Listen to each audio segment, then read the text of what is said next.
All right, so we're going to go ahead and get started. Thank you everyone for joining us for the 2022 State Capitol Day event. This is a virtual event again this year, but we're really glad that you're joining us. Each year, State Capitol Day events bring together advocates, so we have Hoosiers from all across the state tuning in to learn about how they can have the opportunity to speak with legislators and speak to them about legislative and policy issues that need support. So we know that you're here because you care about suicide prevention, you care about mental health, and you want to make sure that there's legislation being passed within our state that's going to address those concerns. So let's go ahead and get started.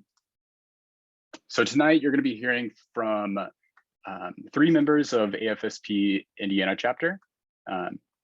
Kelsey Aaron is our Indiana area director. She's our fearsome leader within our state.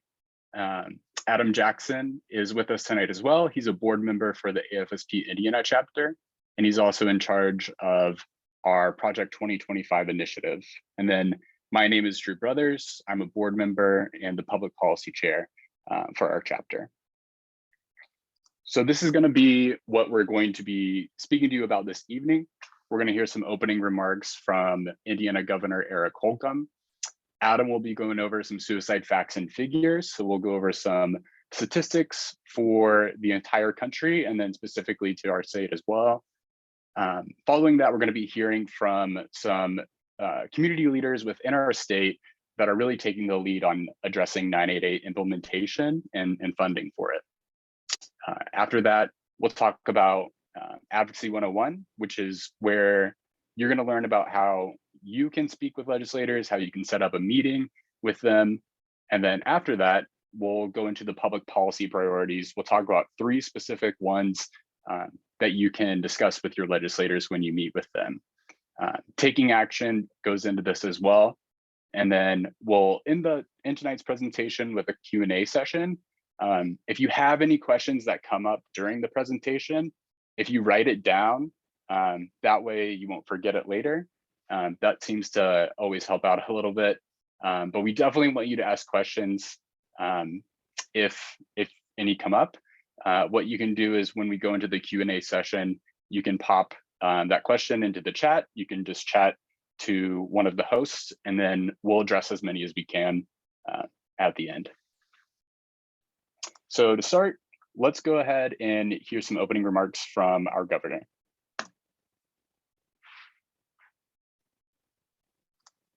Hello, I'm Governor Eric Holcomb. Thank you for the opportunity to join you virtually for the American Foundation for Suicide Prevention Indiana State Capitol Day. And thank you for giving your time and talents to passionately support research, to educate, to advocate and act, and to ultimately save lives. And I know that is the very thing that drives you and should motivate each and every one of us to continue to do everything we can do to support Hoosiers who are in need of mental health care by empowering them and by ensuring that care and treatment are within reach. And working toward that goal together with you. That's the mission of Indiana's Suicide Prevention Network. And it's why we're getting the word out that help is just a call or a text away. And it's why we're providing mental health first aid and suicide assessment, treatment, and management training to Hoosier healthcare professionals. And it's why we're ushering in more telehealth capabilities that have been proven all the more crucial by the pandemic. I couldn't be more grateful for your strong support for prevention efforts, your care for survivors of loss, and your continued advocacy to protect life. By lending an ear, extending a hand, and by using your voice to be a voice for people who may not feel like they have one, our efforts could make all the difference for someone in need. So thank you. Thank you so much for all you're doing to give help and hope. So that was Governor Eric Holcomb. We're very thankful for Governor Holcomb's participation in our event tonight. And you're going to be hearing from some other legislators and elected officials from Indiana throughout the rest of the presentation as well. So next, we're going to have our board member, Adam Jackson, discuss a little bit about suicide facts and figures. Hello. Thank you, Drew. Can everyone hear me? Okay. All right. Yep. All right. Next slide, please.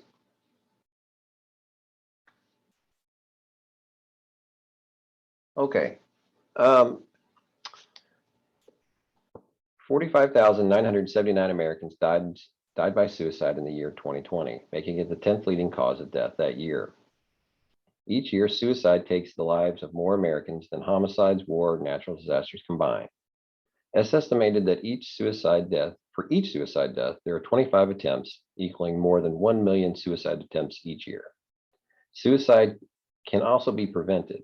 With more research in suicide prevention, education, and research, we can prevent the untimely death of thousands of Americans each year. Next slide, please. Okay. 45% of all Americans have been affected by suicide in some way, whether it's been a loved one or friend that they've known that's made an attempt or died by suicide, or they themselves have made an attempt or died by suicide. Men die by suicide 3.65 times more often than females. Females were 1.6 times more likely to attempt suicide. 50% of all suicides were completed by the use of firearms. 90% of all of those who died by suicide had a diagnosed mental health condition at the time of their death. Next slide, please.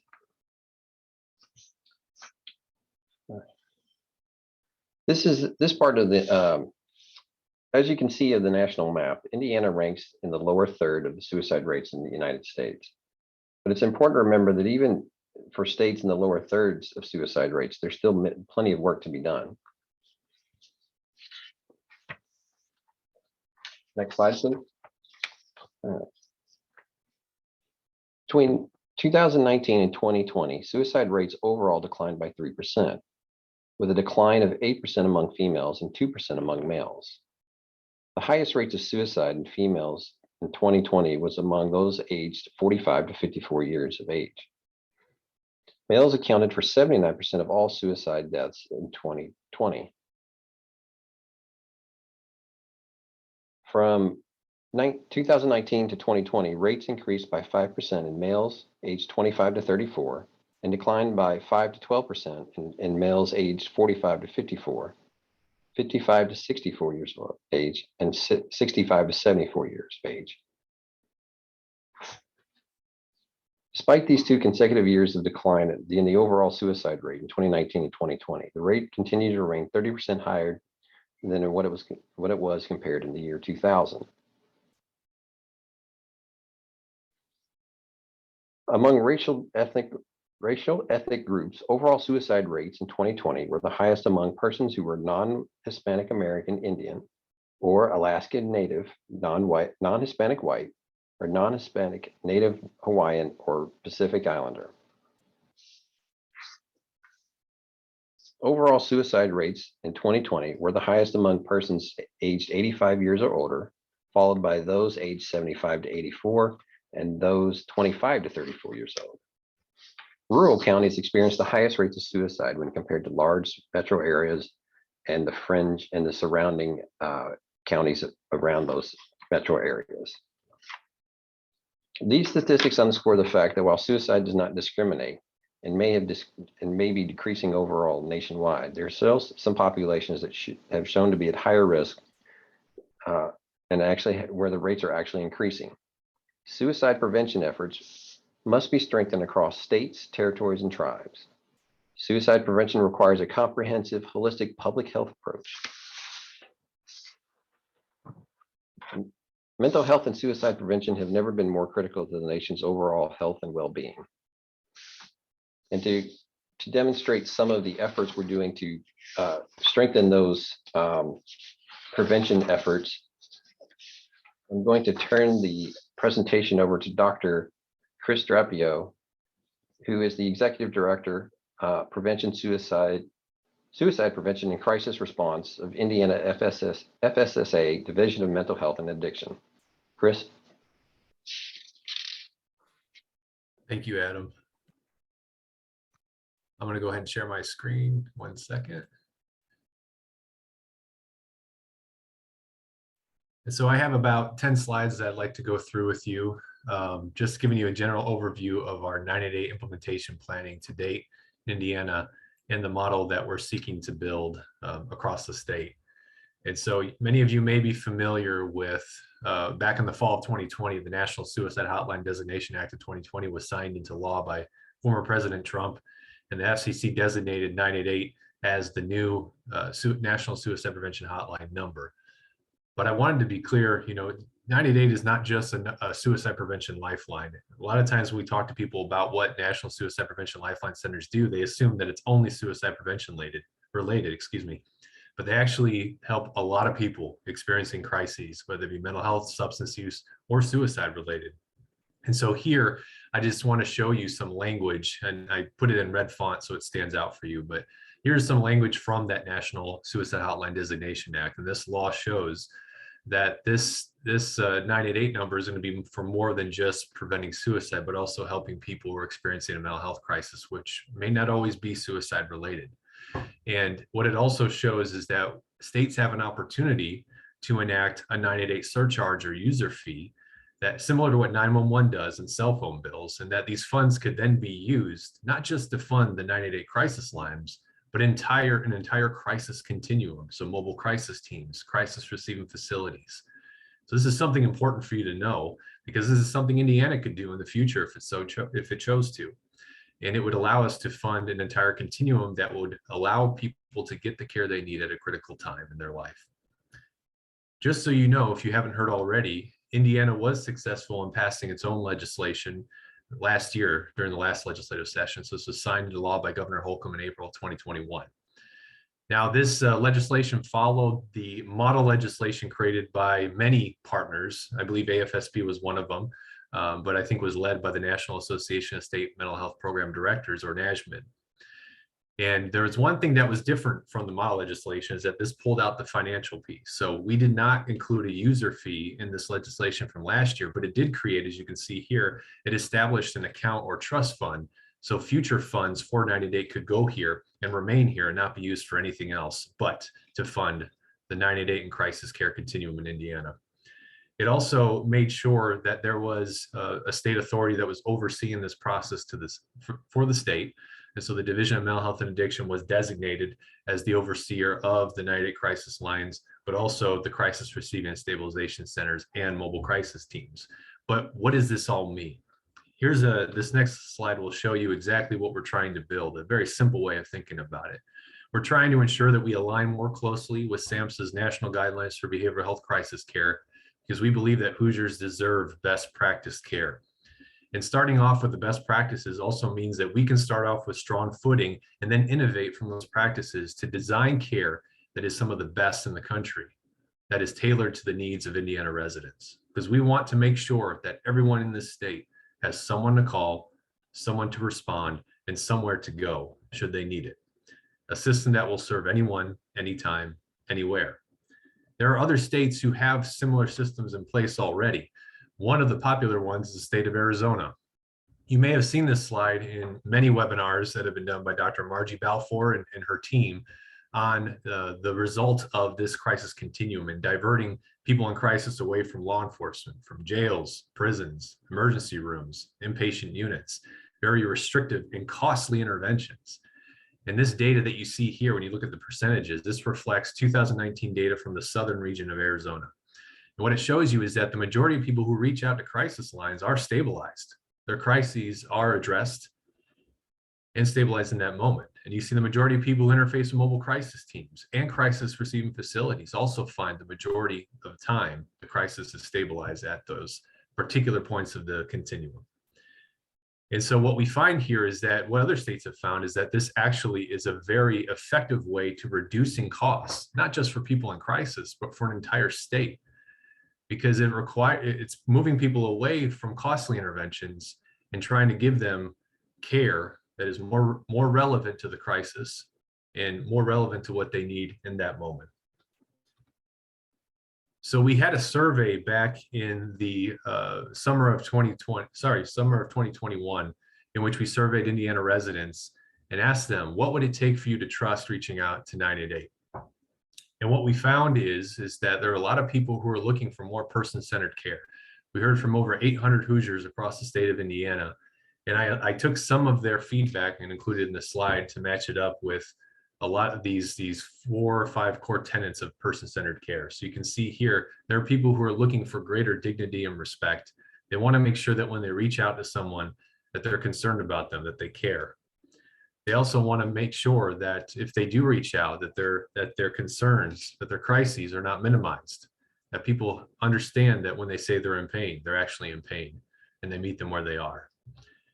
In addition to this, people are also looking for greater information sharing. They want greater transparency so that they know when I reach out, what exactly is going to happen?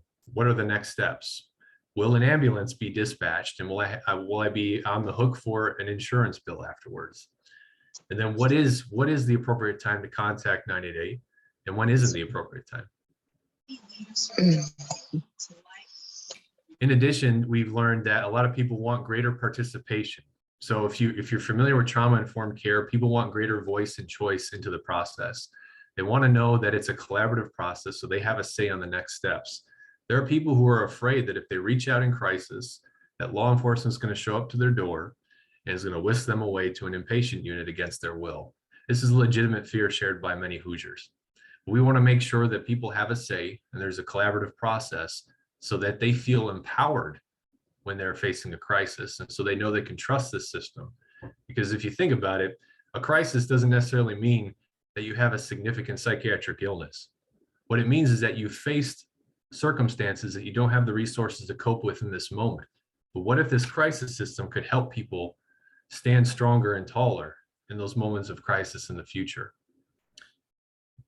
And finally, and similar to what I just shared, making sure that we have the opportunity to engage people in that decision making. So these are really the core tenets of person-centered care when you look at how to improve this in hospitals and other settings. And you can see in a feedback from our survey, there are many who are looking for this in our crisis system as well. And this feeds into our vision for 988 in Indiana, which is to provide quick, competent, and nation-leading crisis response services for every Indiana resident. We know that the current system is not equitable. We know it doesn't serve everyone as well as it could. But with this vision, we are dedicated to make that change. And it may not happen today, may not happen tomorrow, but as long as we stay true to this vision, it will eventually happen. We believe that strongly. And making sure that we have peer support professionals who are part of the entire continuum so that people can interface with those who've also survived crises. The presence of these peer support professionals sends a message of hope to those in crisis, that they can be where that person is someday in the future, that they can also support others in crisis the way that that peer is supporting them. I can't think of a more powerful symbol of hope that we could insert in this continuum than the support of peer support professionals. But that's it. That's the quick summary of what we're trying to do in the state of Indiana. Always open to your feedback, your questions. And if you'd like to join the planning process, please feel free to reach out to me so we can find a way to get you to the table. And I want to thank Kelsey Stewart and AFSP Indiana chapter for giving me the time to share this with you today. Thank you. That was Dr. Christopher Drapeau. Thank you for your participation tonight and for sharing your insight on 988 and its implementation within our state. We really appreciate your time and for being here this evening. And we're also going to hear from another Hoosier community leader. We're going to turn the presentation over to Brandy Christensen. She is the president and CEO of Mental Health America for the Wabash Valley region. Thank you. I got a promotion there for a second. Uh, so my talk is going to be a little bit more from the lens of which I've experienced this journey, which I think is appropriate. I wanted to thank the Indiana chapter of the American Foundation for Suicide Prevention for this opportunity to follow Dr. Drapeau this evening. I've been working with him for the past couple of years. He's been given a very difficult job, but he has risen to the top like cream. And we are grateful for his efforts on behalf of all Hoosiers who are struggling with their mental health. So I also want to thank all of you tonight for your tireless efforts to prevent suicide. In my work, I often interact with people who have thought about or attempted suicide. Some are servicemen and women who have experienced survivor guilt because they made it out and their buddy didn't, or even for some other reasons. I personally have lost a couple of my shipmates to suicide in the past 5 years, and we were not in battle. So sometimes I comfort a parent who drops by my office to give a donation, and you know, there are tears shared, mine or theirs, usually both, as I'm explaining to them how I'm using their donation to train volunteers for our crisis line, maybe in applied suicide intervention skills to prevent another parent from knowing their pain. And increasingly, I'm signing acknowledgement letters from people who are donating in memory of a person who has completed suicide, and that looks like fumbling through an apology and a thank you at the same time, and wishing for a different outcome and praying for peace for the family and that individual. My job is hard, but it's also very rewarding, and I'm sure many of you can relate. As the CEO of Mental Health America Wabash Valley Region, I've had the privilege of being a part of expanding the National Suicide Prevention Lifeline Center that we operate to meet an increased capacity caused both by the closure of 2 other Indiana NSPL centers, including the Indianapolis Center, which I think something like 48% of calls were going through that center, but also presumably as a direct result of the pandemic. And from the time I started in October of 2019 through January of 2021, our center experienced a 250% increase in calls. And more alarmingly, the acuity of those calls reflected higher rates of suicidality or suicide risk. Our crisis intervention specialists administered 78 total suicide risk assessments in the year 2019. And in 2021, specialists administered over 2,122 suicide risk assessments in fielding 14,119 calls. Now these numbers, yeah, that's a lot. These numbers reflect calls from both our warm line and the NSPL line only, our center. But there are 2 other NSPL centers in the state of Indiana and the Be Well helpline, all of whom experienced similar call volume increases. So clearly our specialists have been amazing. I mean, I don't get to say this enough. Our folks are heroes with headsets. That's what I call them. Our current system that we operate is a hybrid system, and it relies heavily on volunteers with some part-time college student staff. And though we've been able to piecemeal a solid paid unit to keep 24/7 coverage, thanks to capacity building grants that we received through FSSA and Vibrant, our volunteers have been the workhorses, amassing thousands of hours on our phone lines, lending emotional support and giving of their time and talent, as the governor says, in order to stabilize other Hoosiers that they don't even know who are in need of assistance. And our board of directors and staff are very proud and grateful for their efforts. But we know that our staffing levels are not sufficient to meet the impending need for mental health services. Depression and anxiety are at an all-time high, and most of the state of Indiana remains in a critical mental health provider shortage.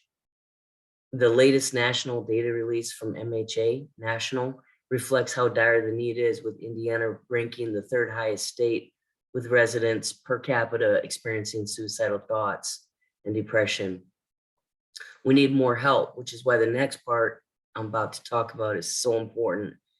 In 2021, I had the privilege to testify before the Public Health Committee in support of House Bill 1468, along with my colleague David Berman from MHAI. And as Dr. Drapeau was talking about, House Bill 1468 will give the DMHA primary oversight over suicide prevention in the state of Indiana, and coordination and designation of the 988 hotline centers. It also established that trust fund he was talking about for 988, which allows us the ability in the future to utilize a user fee, much as 911 does. State Bill 19 was eventually added, which mandates the 988 number to be placed on student IDs. The bill passed after 3 readings, and the student ID amendment and the passing of this bill placed Indiana in front of most other states in terms of preparation for the 2022 rollout of the federally mandated 988 designation. This is an exciting position to be in front, with legislative support and acknowledgement from the people who are in a position to act. And as an affiliate of a national organization, I'm especially aware of other centers and states who are not as supported by their legislators. So I want to take a moment to express my gratitude to Senators Davison and Kreider and so many others who co-sponsored that bill for their leadership and commitment to Hoosier mental health and suicide prevention, and also to Governor Holcomb for recognizing how important what we were telling them, that recognizing the truth in what we were telling them, and enacting the legislation to ensure that we're going to be able to meet that demand, like Dr. Drapeau said. Because 988 is going to provide an entry point for all Hoosiers that are struggling with their mental health through 24/7 crisis intervention, mobile response teams to meet them where they're at, and a unified platform to immediately connect them to continuing care and identify open beds in real time in crisis stabilization units across the state. It's making 988 the biggest revolution in mental health care and response in our lifetimes. And we're proud to play a small part in this. Sorry. So I just wanted to thank everybody for your time and attention this evening. You are my people. I look forward to serving with you in the years to come to prevent suicide in Indiana. And on behalf of the Indiana chapter, I want to thank you, Brandy, for your participation tonight in discussing the critical work that you and your colleagues are doing, and really emphasizing the importance of advocacy efforts to support current and future legislation for mental health initiatives and suicide prevention initiatives and legislation. So thank you. We really do appreciate it. Thank you. I appreciate you. All right, so continuing the presentation, we are going to hear from one of our 2 US senators. We are going to hear now from Senator Todd Young.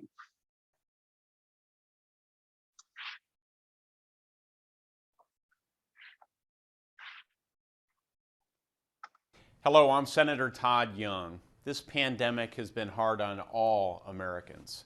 Now more than ever, we must prioritize mental health through resources like telehealth support groups and outreach services so people can get the help that they need. According to the CDC, suicide is the 11th leading cause of death in our home state of Indiana, and the 2nd leading cause of death for Hoosiers between the ages of 10 and 34 years. These statistics are heartbreaking. That's why I've introduced bills like the Coronavirus Mental Health and Addiction Assistance Act to provide mental health and addiction services to Hoosiers who are struggling. I also introduced the National Suicide Hotline Designation Act to designate 988 as the 3-digit number for a national suicide prevention and mental health crisis hotline. In my Mental and Behavioral Health Connectivity Act, enables Hoosiers to access mental health services through telehealth during this public health crisis. I remain committed to prioritizing the mental health of Hoosiers, especially during this difficult time. Thank you, and God bless. And we're definitely thankful for Senator Young's participation this evening. And, we're thankful for the legislation that he's helped support in the past and his continuing support for future legislation. And now our Indiana Area Director, Kelsey Stewart, is going to discuss advocacy efforts. And this is a section that'll give you an idea of what your direct participation in State Capitol Day and your ability to advocate on behalf of these public policy priorities will look like.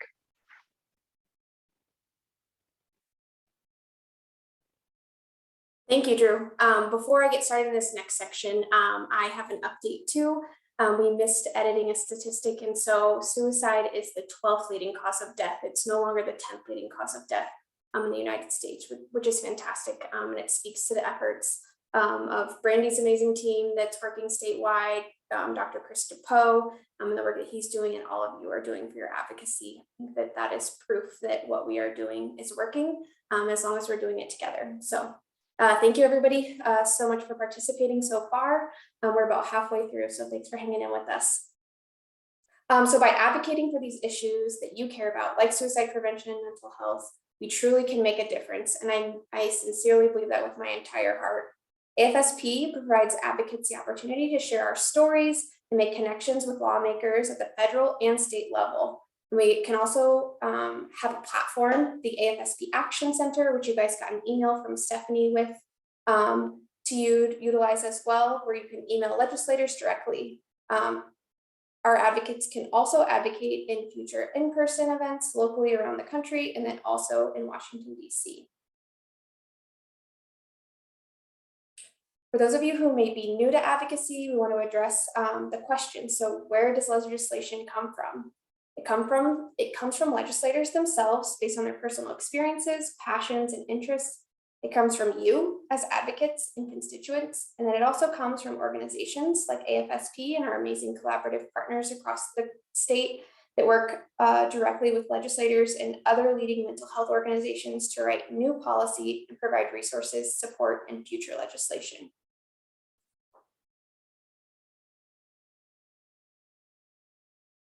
So once a legislator has an idea for a bill, they'll draft the language to introduce it.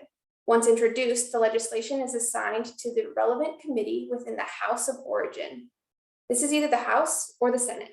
For example, if we work with a senator to introduce a bill to have all teachers trained in suicide prevention, that bill's House of Origin is the Senate, and the bill will be sent to the Senate Education Committee.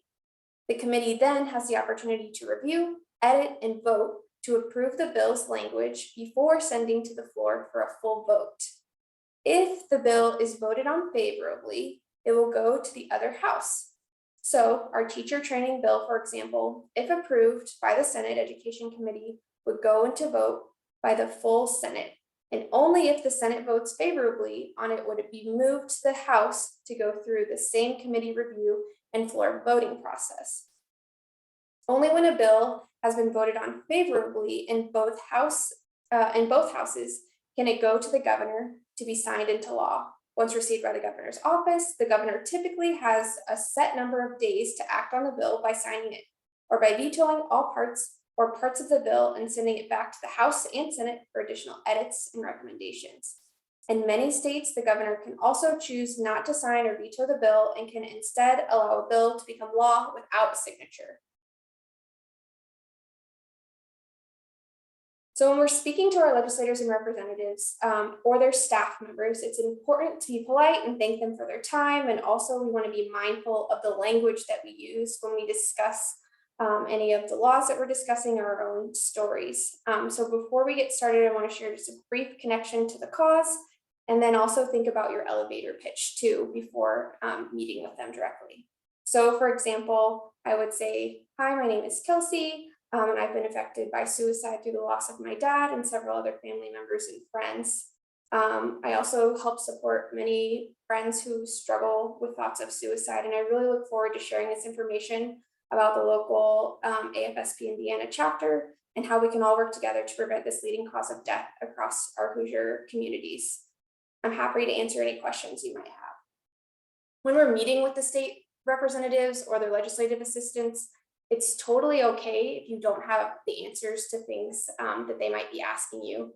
Generally, it happens every 1 or 2 visits where we all get stumped with a question.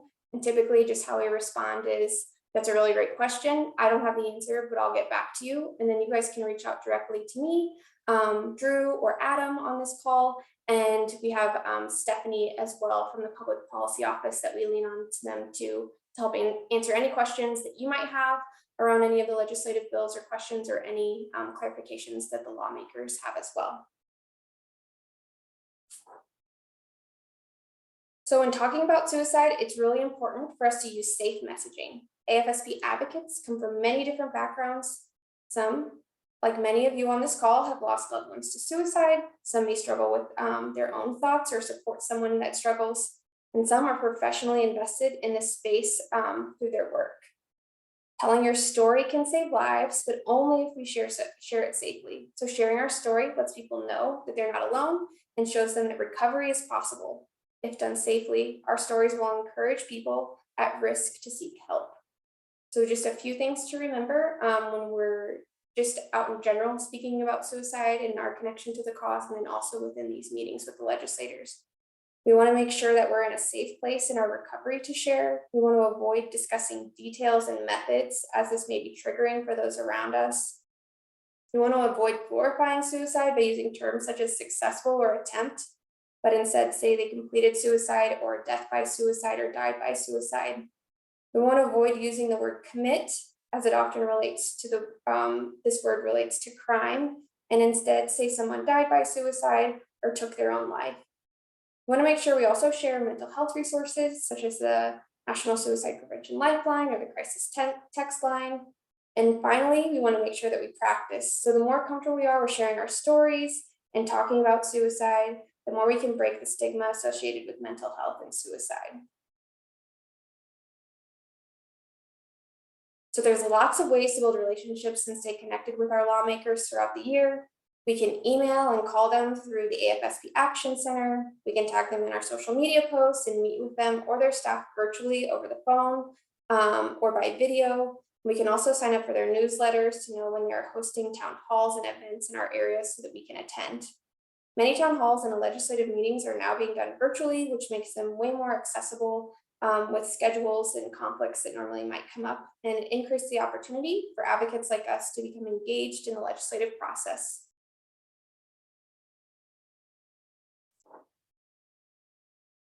As you begin your advocacy journey, it's important to know what resources you have at your disposal. State legislative websites offer several resources to advocates. You can identify your legislator and their contact information. You can see the laws that are currently enacted and search for legislation that has been introduced in the current legislative session. Advocates can also sign up for newsletters to find out what relevant events and advocacy opportunities may be coming up in their area as well. And if you're interested in learning more about specific policy areas that the American Foundation for Suicide Prevention works on at both the federal and state level, there are several resources available for you. The Public Policy Office has hosted and shared policy-specific webinars, filled sample meetings and videos for new advocates, and created issue briefs for each policy area that explains AFSP's policy position and shows what laws are in place in each state. You can also visit the AFSP Action Center at any time and see what legislation AFSP supports and where those bills are in the process.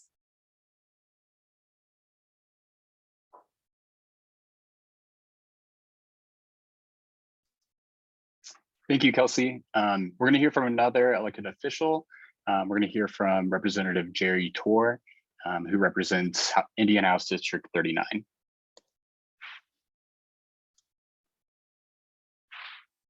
This is Jerry Torres, State Representative from District 39, Carmel, Indiana, and I appreciate the opportunity to talk to you. Almost all of us have been touched by suicide. I know that I certainly have the last few years. Fortunately, no really close friends, but acquaintances that I've known over the years, and it's always such a shock and surprise.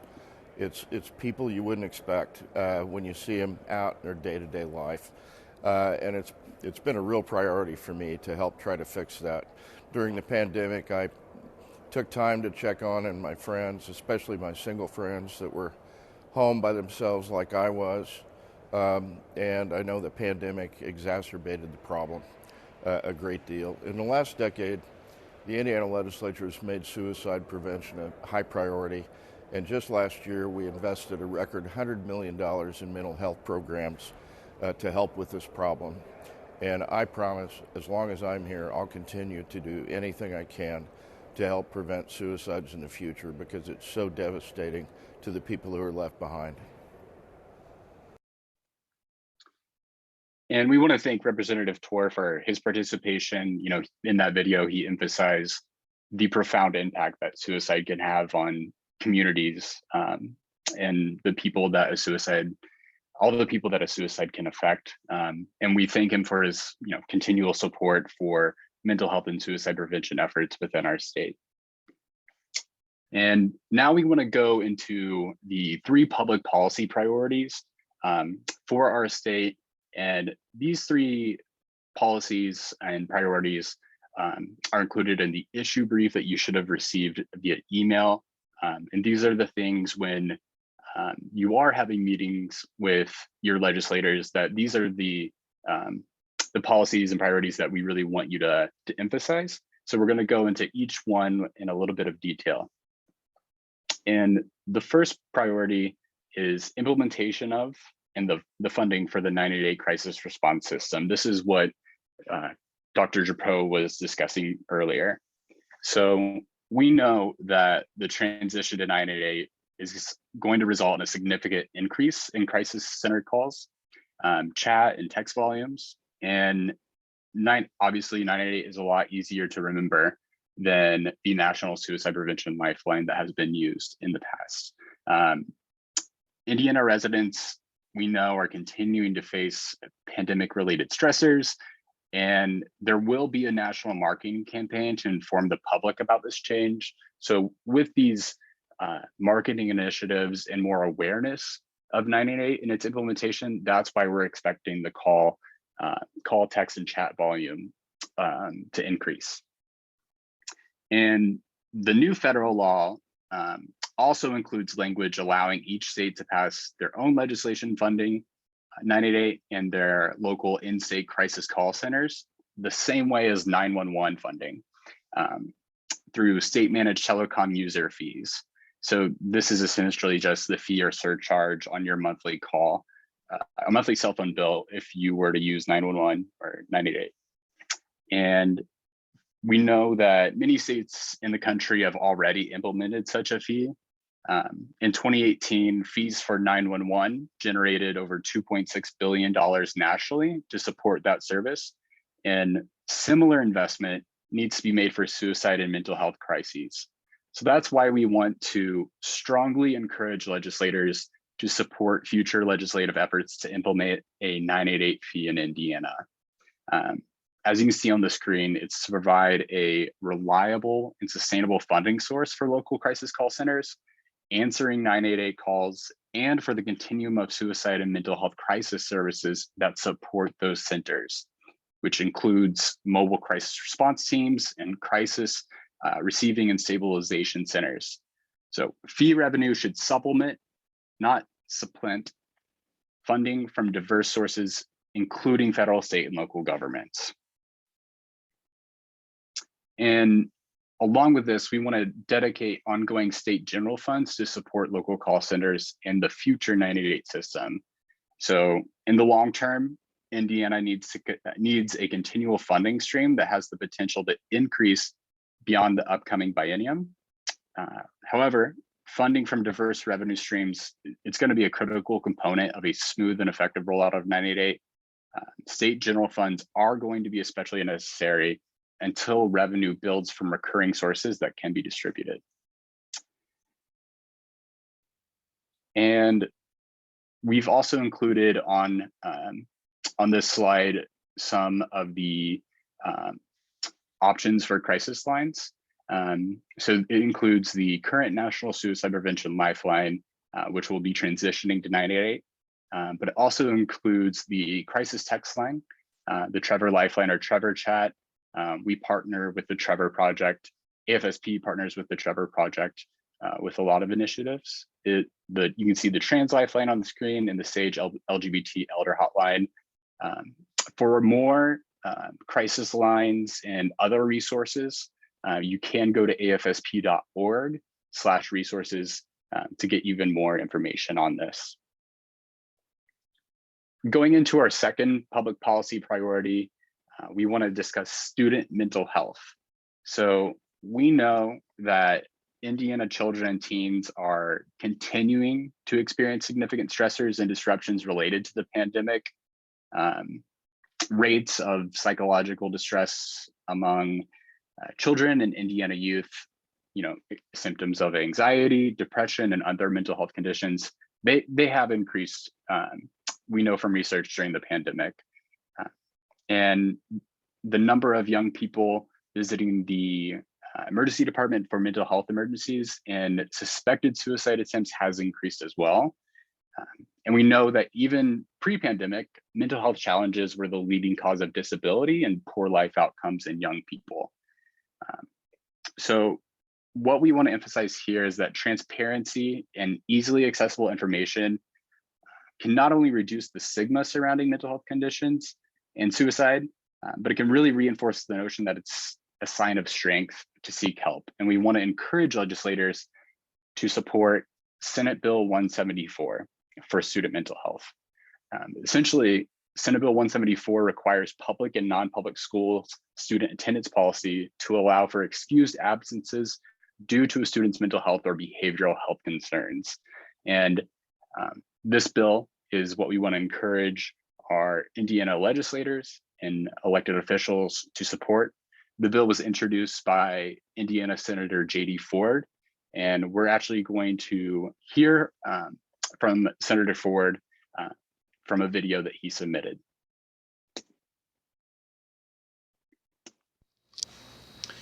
Hi, I'm Indiana State Senator J.D. Ford, and I'm so grateful for the opportunity to be with you as part of the American Foundation for Suicide Prevention Indiana Chapter's virtual State Capitol Day. Reaching out to legislators is an important and effective way to impact public policy. Your cause is one that I'm very passionate about. Suicide is the third leading cause of death for Hoosiers under the age of 24, the second leading cause of death for Hoosiers 25 through 34, and second behind motor vehicle accidents for our Hoosier students. Unfortunately, nearly 7 in 10 communities lack a sufficient number of mental health providers. That's why I'm an advocate for increasing access to mental health care for our students and all Hoosiers. Thank you again for your advocacy, and I look forward to continuing to save lives. And like with all of the other elected officials that you've heard from this evening, we want to thank Senator Ford for his participation and for being the sponsor for such an important piece of legislation that we're encouraging all of our advocates to reach out to their legislators and discuss. So thank you, Senator Ford. And for the third public policy priority, our board member, Adam Jackson, will be going into detail about behavioral workforce expansion. Thanks, Drew. Mental health conditions like depression, anxiety, and substance problems, especially when unaddressed, increase risk for suicide. One of the best ways to prevent suicide is to connect individuals at risk with mental health professionals for assessment and treatment. In Indiana, this is often easier said than done. Residents with mental health and substance abuse conditions are facing significant barriers in accessing mental health care. All but 3 of 92 counties in Indiana are considered a mental health shortage area. Statewide, there is only 1 mental health provider for every 590 residents, and only 35.8% of the state's workforce needs are met. According to the latest 2022 State of Mental Health in America report from the Mental Health America, in Indiana, 56% of all adults with mental health illnesses and 51% of all youth with depression receive no treatment. We must incentivize mental health professionals to practice in our state, particularly in underserved areas, and to ensure that services are accessible by underserved and at-risk population. So we're asking for the support of the legislature for House Bill 1088 to establish a health workforce student loan repayment program to repay outstanding loans for health providers, including those in a behavioral health field, who provide services for a specified number of years in a health workforce shortage in Indiana. And now we can discuss how each of you can take action in the next few weeks to support these legislative priorities. I'll turn it over to Kelsey again. Kelsey?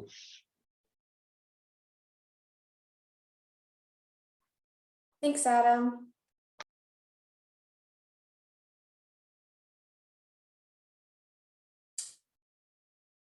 So every advocate has received an email from AFSP Public Policy Office prompting you guys to visit the AFSP Action Center to email your legislators in support of policies discussed today.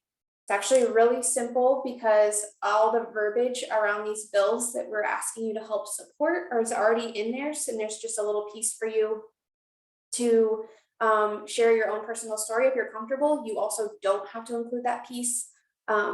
It's already auto-generated with who to send it to based on your address and all of that stuff. So you don't even have to dig and find out who your legislators are, and you can send that message. So it's pretty simple, and they've done a really great job of making something that can be very intimidating, accessible, and easy to use. So we really appreciate all of our advocates and then also the Public Policy Office for making this possible. For those of you looking to take additional action, we can work with you to schedule a phone meeting with Legislative Office, and you can also share your personal vignette that we'll review shortly when we get to this next piece anytime, so that you can promote suicide prevention and also positive mental health on social media by tagging your legislators and AFSP. So you can tag at AFSP National and then at AFSP Indiana as well. And then we'd love to reshare and see what you guys are up to in terms of connecting with your legislators and state representatives. Our Public Policy Office has set up an action on the AFSP Action Center that is directly related to today's event, and advocates are directed to the AFSP Action Center at the link that you see here. And you can go to your email and email your legislators in as little as 2.5 minutes. And that's really not an exaggeration at all. It really doesn't take long at all. My sweet 87-year-old grandma does it. And if grandma can figure out how to do it, then anyone can. The Action Center is also pre-programmed, like I shared, with letters to the officials and pre-populated with contact information. And then you're able to add any of that personalization that you wish. Just be mindful when we were talking back about safe messaging and safe language. I wouldn't want to include like the means of use that my dad used or things like that, but I can absolutely share that he died by suicide and things like that as well. And don't forget that you can also share the general link of AFSP Action Center that you see here on your social media outlets and encourage your friends, family, and communities to take action today. So that's one thing that we want to challenge all of you on this call to do as well, is to see how many advocates that we can build across the state over 2022. So we just crossed the threshold of about 1,700 registered field advocates for AFSP. And I'd love to see it tip over that 2,000 mark for 2022 if possible. It's free to register as well. So it's making connections accessible to your legislators, which is awesome.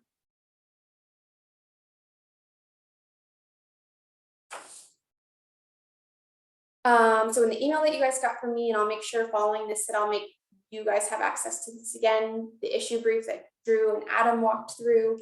So for those of you interested in meeting with your legislator and their staff, which oftentimes it might be with their legislative assistant or staff member, which is still fantastic, whether it's over the phone or in person or via video, just there's a few things to keep in mind. So like we shared earlier, make sure you practice your elevator speech, as we discussed prior, to make sure that you feel comfortable sharing a brief story, so your connection to the cause, whether you're a loss survivor, you're a attempt survivor, or passionate about mental health in general. One way to practice is to fill out your written vignette, and then you can also share that with the legislative office. Either share the PDF or print it out and bring it into your in-person meeting if you're meeting them in person, but you can totally just attach it to the emails that you're sending. And the vignette includes a photo of you or your loved one or loved ones and a few sentences about why suicide is important to you. So typically legislative meetings are about 10 to 15 minutes in length, so you may not have time to talk about each priority. So this is why it's really important that we encourage all of you to select one area from the issue brief that you're very passionate about and talk about that during your meeting. And then you can leave them either in the email or in person, the full printed out issue brief as well.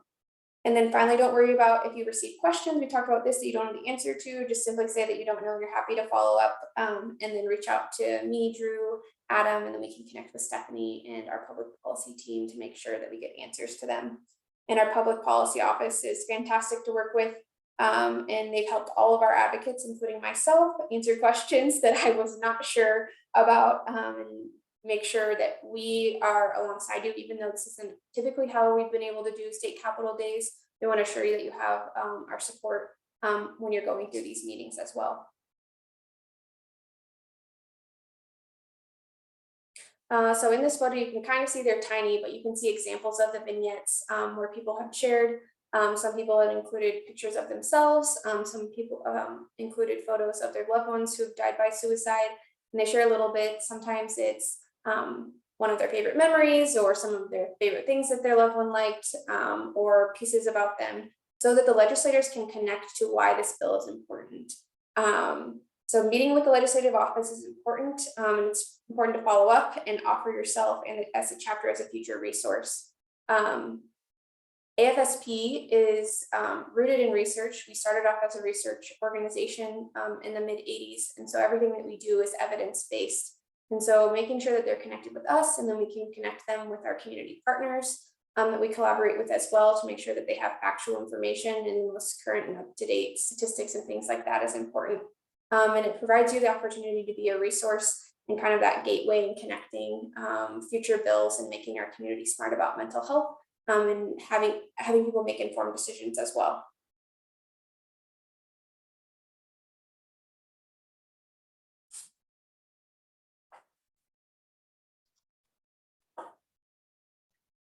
Thank you, Kelsey. We're going to hear from one more Indiana elected official, and we're going to see a video from State Senator Shelley Yoder. She represents Indiana Senate District 40.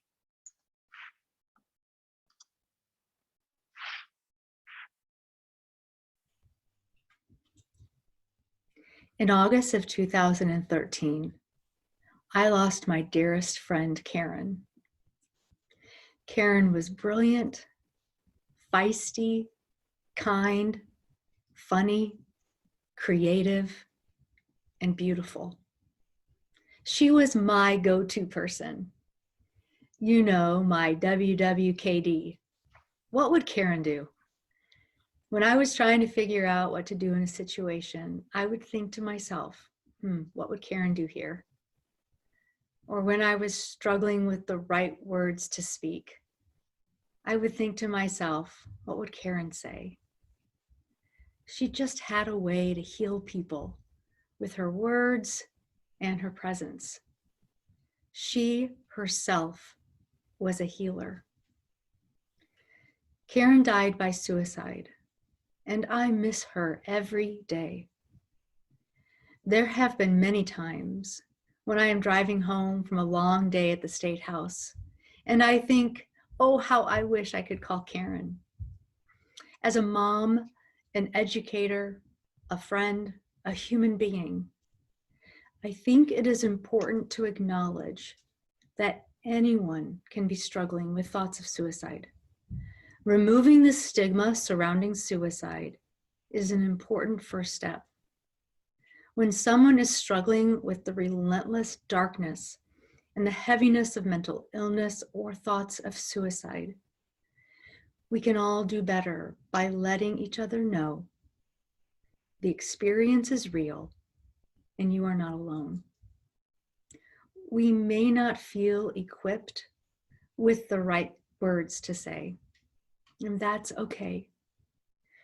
You don't need to have all the right words. Just be present and reach out to the people who can help without judgment and preconceived notions. Help is available. We can all do better to get ourselves educated and reduce the stigma. We can all do better letting people know they are not alone, and asking for help might be the bravest thing we ever do. Let's do all we can to remove the stigma around suicide and become aware of the signs and the steps to prevention.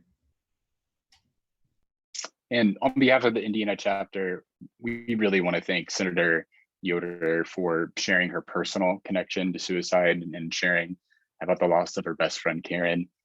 I think that was a really important message, and we're just really grateful for her participation.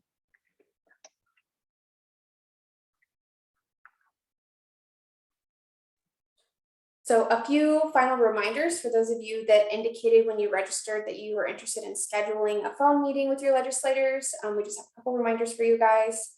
You guys should have received an email from Drew that includes the name and contact information of your legislative office that you are assigned to meet with, a sample meeting request email that you can get your meeting scheduled, and then a link to the legislative meeting feedback form so that you can share information about what was discussed on your call, and if any follow-up is needed on our end or from the public policies office end, and then also a thank you and a sample thank you note to send after your meeting.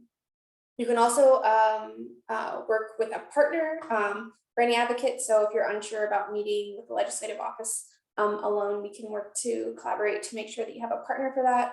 And if you didn't receive any of this information and you or you've changed your mind and feel a little bit more comfortable after we walk through all this, please feel free to email Drew at dbrothers.afsp@gmail.com. It's on the screen.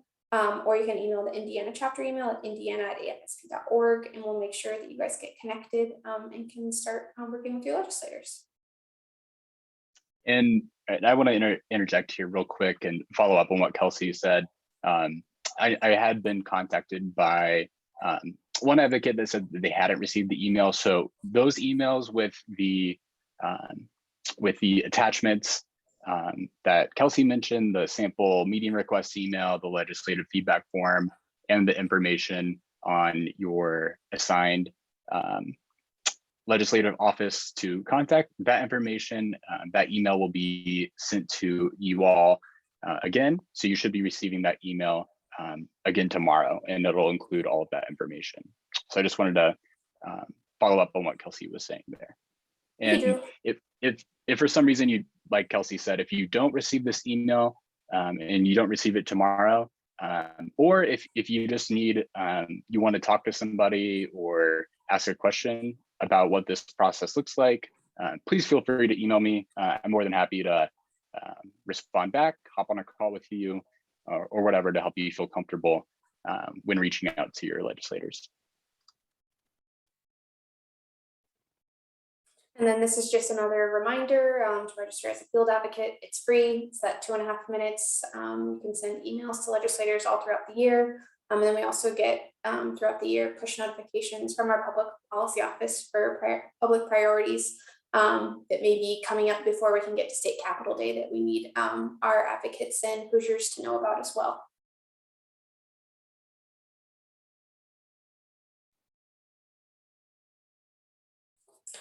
And then if you aren't already and are interested in getting connected with the Indiana chapter, you can go to our chapter website at afsp.org/Indiana. We have several events coming up and important workshops coming up. We have a suicide bereavement clinician training coming up at the end of March that's virtual. And I encourage if you are in the clinical space or know anyone that is, getting them to know about that workshop that's coming up. We We have campus walks that start the first week of April that are span across the state. We have 6 of those. And then the summertime, we'll also have several more suicide prevention workshops and trainings, along with attending Pride events and community fairs again, which we're excited to get back to. And then in the fall, we have our Out of the Darkness walks for the community walks. We'll have about 14 of those across the state, spanning from Porter County up in Northwest Indiana, all the way to Jefferson County down in Southern Indiana. And then we have Survivor Day as well for individuals who've been impacted by suicide loss. And that's always the Saturday before Thanksgiving. But all of this will be found on our chapter website when you click events. Some of that stuff, because it is too far in the future, isn't populated yet, but we keep that updated, as well as our social media accounts. We share events regularly coming up as well.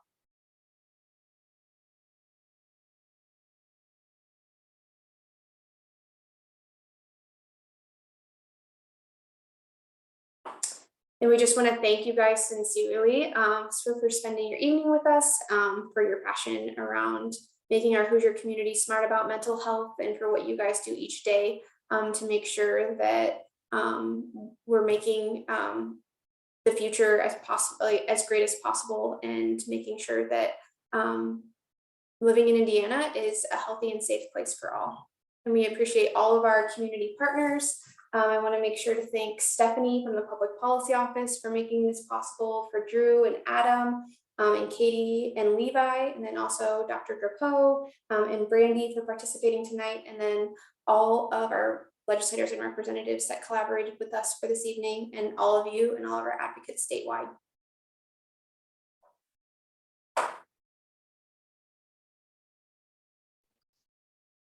All right, and if you had a question that came up during the presentation, now's the time where we want you to pop it into the chat, and we'll do our best to address it while we're on the call tonight. If there's a question that we're not able to answer tonight, we'll get back to you with an answer via email. We're more than happy to do that. But yeah, if you had a question that came up, whether it was about the policies, about the process of reaching out to your legislator, or anything else we discussed tonight, you can go ahead and pop that in the chat now.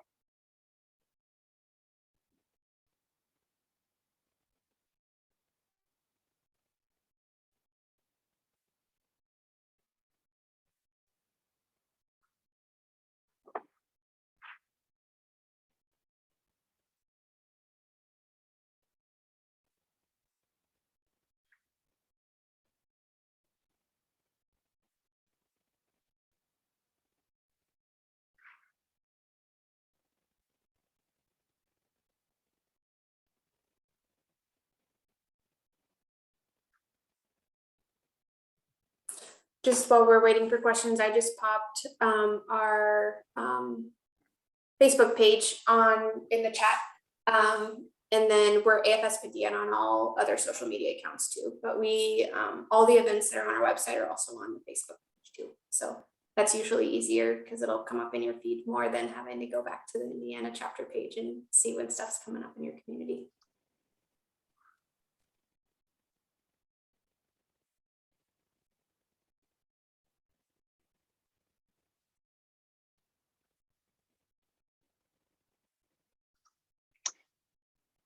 And we had a question about putting 988 on student IDs.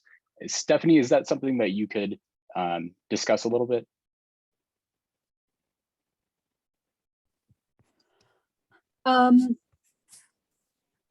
Perhaps a little bit. I'm not sure how much detail I could go into.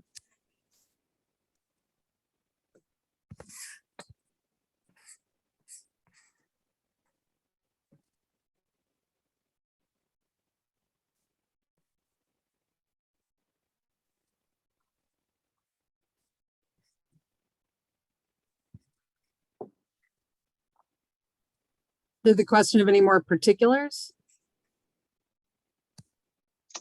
That was the question. That was the Okay, so there's a follow-up question with that. And the person is wanting to know if putting 988 on student IDs is something that needs to be addressed in an upcoming bill if it's not already addressed currently.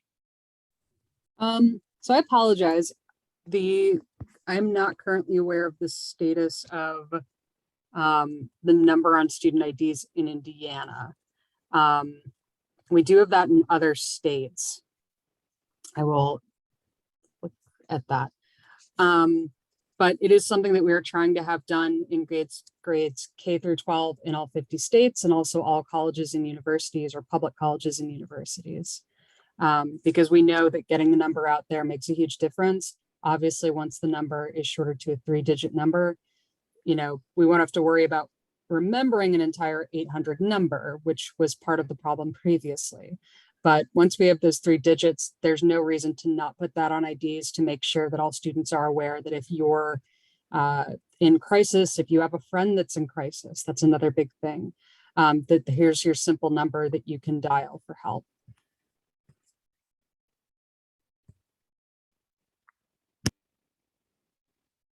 All right, and we also had a question about speaking to the changes in suicidal ideation and suicide deaths in Indiana compared to the nation after 2020. So when it comes to reporting suicide and reporting suicide statistics, there's a 2-year gap between when for the year that the CDC releases data for it. And that's because it can take a long time to accumulate all of the information needed to report an accurate reflection of suicide statistics for a given year. So the most current full complete set of data was for 2019, but we had that recent update from the CDC that Adam touched on earlier for the year 2020. So the question was about changes in suicidal ideation and suicide deaths in Indiana compared to the nation for that year. I'm not 100% sure, and you can see on the screen, this is these statistics are for the entire country. I'm not sure if the CDC in the recent article released information on a state-by-state basis. But I'll look into that and I can get back to you if there is information specific to Indiana about changes in suicide rates. There is that information. It's just, as you said, it's kind of on a delay. When it comes to data about suicidal ideation, unfortunately, we run into even further delays and further discrepancies in data at times. If you think about how long it takes for us to just get simple information of who has died from this cause, which right now is 2 years, there's even more complication and delay when it comes to data about ideation. So something that we try to have people be aware of is that we need more research. We need more reliable data. And that's usually things that we more look at the federal level. So when we talk about Congress and the CDC, trying to get more funding and more attention at the national level for these sorts of issues is really important.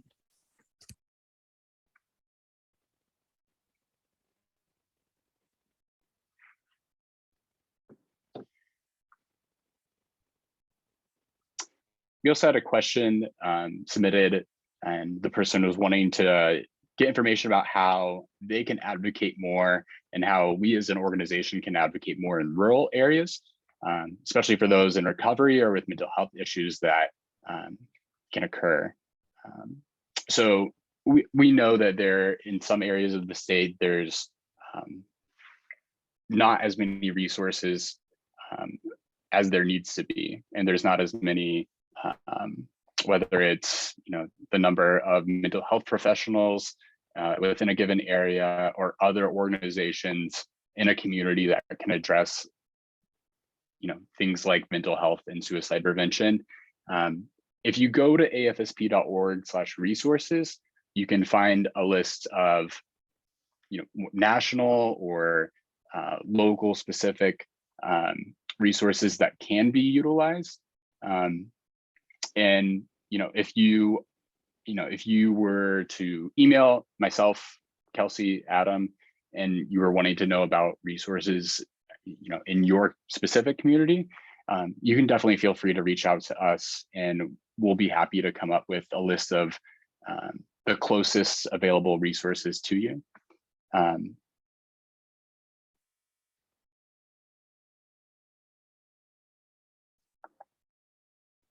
Anything else that you'd like to add on resources for rural areas of the state, Kelsey or Stephanie?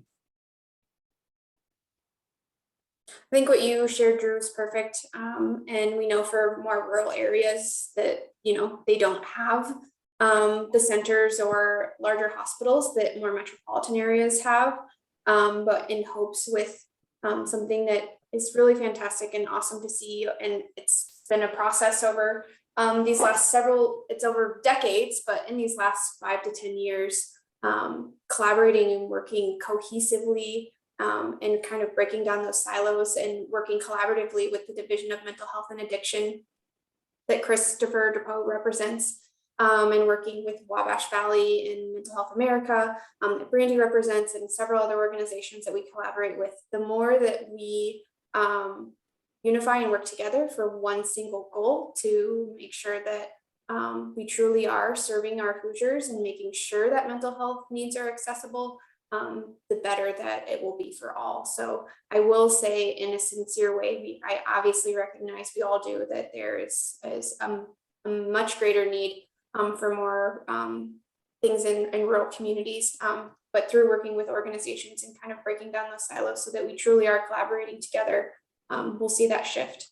Another great thing, while it's not in place of in-person things, having access to the telehealth is also something that is going to be huge, not only for individuals in rural communities, but maybe schedules that don't allow to get to the specialists that they need to see, or anything else that comes up.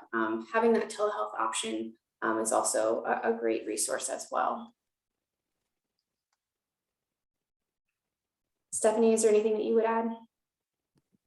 No, I think you nailed it. I think one thing to keep in mind is that in many ways, while rural areas lack some of the crisis mobilization services we talk about, 988 is great for areas where if broadband isn't reliable and I can't look up an 800 number to reach the lifeline, it's going to be easier for me to remember 988.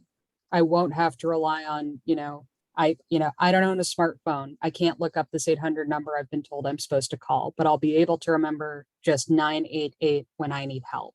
And that's, one tiny little thing that can make a huge difference for communities that are underserved, with things like internet. Also, an advocate just shared too that the Indiana Rural Health Association is also working with farmers on mental health and suicide prevention too. And we spoke at their, I think it was 2018 or 2019, the last in-person conference that they had in Indianapolis. So they're doing great work as well. So thank you for sharing that point.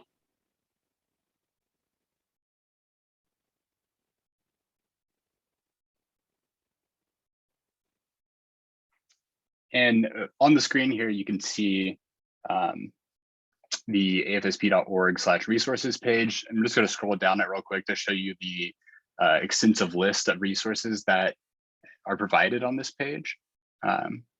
So this is a good place to start if you're looking for resources. If you're looking for resources related to a specific mental health condition or area, there are tons listed on this website. And if you're still struggling to find resources within your community, like I said, please feel free to reach out to myself, Kelsey, Adam, or anyone else with the AFSP Indiana chapter.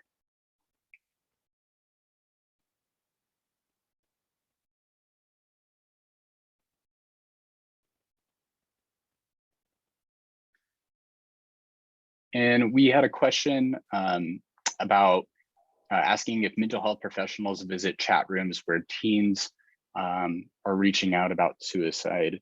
So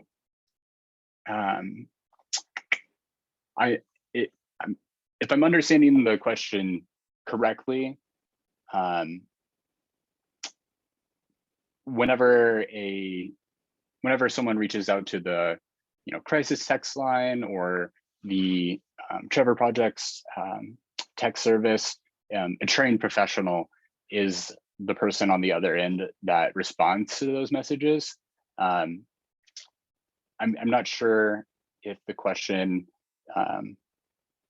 is related to just websites that are out there where teens are discussing suicide, or if it's about the specific text services available. But if someone does reach out to the crisis text line, the Trevor Project's crisis service lines, it's a trained professional on the other end that is there to address whatever the person is reaching out about.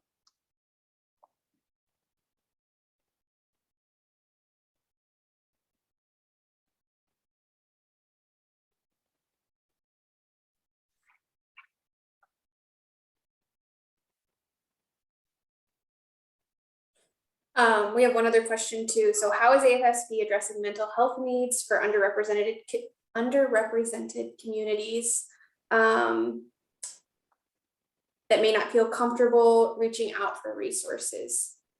Stephanie might be able to expand a little bit more, and also Drew. I think what's important and what we're really shifting towards is not making sure, oh, here's the resources and pulling people in. It's really about meeting people where they are and understanding what's happening in their communities, in their life, in their cultures, and addressing what those barriers are that might have them rightfully or hesitant about reaching out for resources and things like that too. So I think a lot of it has to do with talking to community leaders within those spaces and making sure that they're telling us what they need, not us telling them what they need.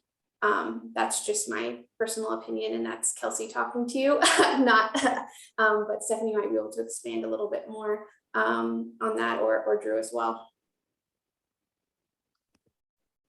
Well, I can't speak to AFSP's programming or public education, but certainly the most important thing is we don't try to represent people without them being represented, if that makes sense. No representation for us without us. And that's extremely important. And that does mean making those community connections, making those one-on-one connections. I think you pretty much covered it, Kelsey. It's not about us speaking for anyone. Persons that are underrepresented, communities that are underrepresented, the next step is to take the under out of it, to make people represented. And that means making connections and reaching out.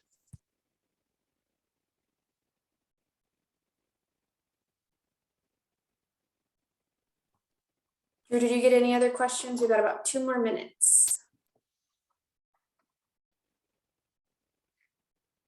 We had a question that was asking, is AFSP working with 211 to get information on that site, or to get information to 211 for them to provide whenever someone contacts them? So that's a thing that's an area that I'm not familiar with. Kelsey, do you know if we have done any work with 211? I'm not sure. It's listed as a resource that we share, but I'm not sure if our stuff is on there. It's a good question. Can find out though.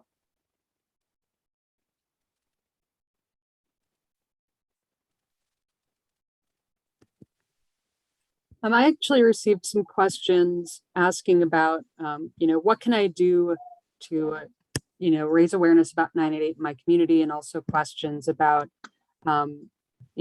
if we're at around the end of the legislative session, what can we really do to make moves regarding 988 at this point? Mm-hmm. For your community, I would say, simply put, share the news, spread the news. 988 is going to be in effect in July 16th of 2022. Definitely reach out to the Indiana chapter to see what they're doing locally and see what opportunities might be available in your community locally to make people aware. Another great thing is to reach out to your local crisis center to see what do you need to be prepared when this goes into effect? So look into that as well. When we talk about legislation, even though we're coming towards the end of the 2022 legislative session, and goodness knows these days it feels like time doesn't exist. But the wheels of democracy keep turning, and your legislators still want to hear from their constituents. They still want to know, they still need to know that 988 is something that needs to be supported from the legislature. They need to hear from you and to hear that you want an effective, quick responding, competent crisis system in Indiana. So just because a particular bill might not have made it through committee, just because a particular bill we're supporting didn't make it this time, that doesn't mean that the movement stops. That doesn't mean that the advocating stops. Keep trying to talk to your legislators about these issues. Even if, a particular bill isn't on the docket anymore, you can still talk about what that bill is about and why it matters to you. Yeah, thank you for emphasizing that, Stephanie. I think one thing that I always try to bring up whenever I'm talking to a volunteer, to a friend, to anyone about why advocacy efforts are so important is that when you're thinking about your elected officials, your legislators, one thing that I'm always surprised by is the number of people that actually contact their legislators about something that's important to them, a cause that's important to them, a piece of legislation that directly impacts them. It's a lot less than you would think, especially when it comes to local public officials. And that's why whenever we do reach out and we share our story, share our personal connection to suicide, and we talk about these public policy priorities that we discussed tonight, that's why it can have such an impact. Suicide is something that affects so many people, and you heard from elected officials tonight about their personal connections to suicide, their continued support for suicide prevention and mental health legislation and initiatives. And that's why it really is so important that whenever you do reach out and you have these meetings with your legislators, you are going to have an impact on legislation within our state. You can make a difference. The more people that do reach out, the more that we're going to be able to support and hopefully pass these pieces of legislation and future legislation that addresses suicide within our state. And with that, we're going to go ahead and end the presentation for this evening. Again, I want to thank you all for attending and giving us some of your time on your Wednesday night to learn about this, to get information about how you can meet with your legislators. And as I said previously, be on the lookout for another email tomorrow with information about legislative offices that you can contact to schedule meetings with, and then all of the attachments included that'll have information about how to reach out and information about the public policy priorities that you can use to discuss with your legislators. If you have any follow-up questions or follow-up questions about contacting your legislators, please feel free to email me. I'll pull that slide up one more time. Please feel free to email me at dbrothers.afsp@gmail.com, and I'll get back to you as soon as I can. And again, thank you all for joining us this evening. And I look forward to working with you all in the future to help save lives and directly impact saving lives within our state. So thank you. Thank you, everyone. Have a great evening. Yes, thank you.